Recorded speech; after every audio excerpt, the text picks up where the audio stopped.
This is how I'll always be. No change or wanting change in my legacy. This is how I act mentally, and I put on a smile for every sentence aimed at hating me. Look, I don't need background music. My subtle effect of words becomes my background music. The stanza like background glue, it sticks to what I am. This truth, I choose it. See, I can't help deny your means to amplify poetic dreams with background music. My vocal cords are according to a focal point of art. That background music clashes with my social core of heart, so I stand pen and paper, fingers and phone from the start. My words are actively disrespecting who you are, because integration between the ground and the stars is a fabled dream, even if I'm raising that bar. This is how I'll always be. No change or wanting change in my melody. My words are my actions. My lyrical content bans hand signs to mere sanctions. I divide the way you move your feet to wield traction. And I jab kicks that spin uppercuts and your punchlines to small fractions. I don't claim to get deeper by slowing down the speed at which I recite the next verse. In fact, I get linguistic, intrinsic, tongue gymnastics, and fourth words physics to do different types of action-based lyrics, but slower. In fact, I get linguistic, intrinsic, tongue gymnastics that force word physics to do different types of action-based lyrics. This is how I'll always be. No change or wanting change in my legacy. My words are my actions. They demand attention at action's discretion, trying to win the audiences. Yes, your election, but slow to freedom. Apartheid nature of black intention. My words walk the long walk to freedom at your rejection. This is how I'll always be. No change or wanting change in my legacy. If the question is deepness, then dig yourself a hole.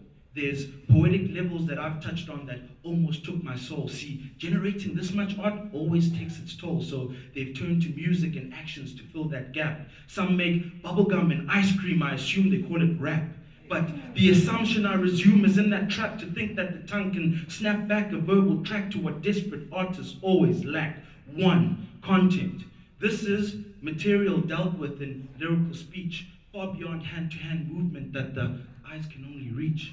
Far beyond standing on your tippy toes, I challenge what you teach. But like I said, it's material dealt with in lyrical speech. In fact, it's called subject matter. And if the subject matter, then false opinions and stubborn mindsets tend to shatter, but music and actions have their own reject matter. And if those reject matters, then content turns to blabber from a poet that claims its subjects just to matter.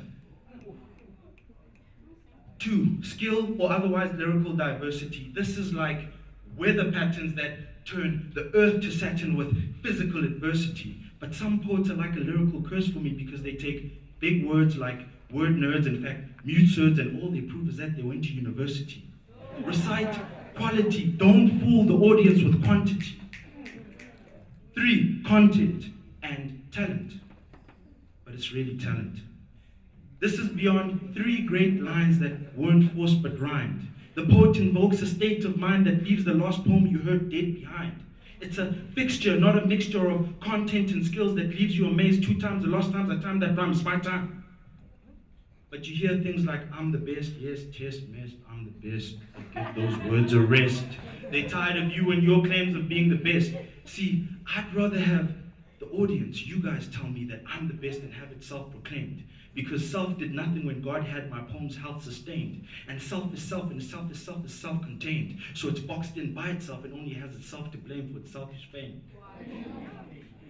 Yeah. So, in ending, I begin with adjectives I fired and hired as verbs. These nouns I promoted to bear the gap between prepositions and definite articles. I made assonance my personal assistants, and by managing directors personified in a direct link of alliteration and metaphors.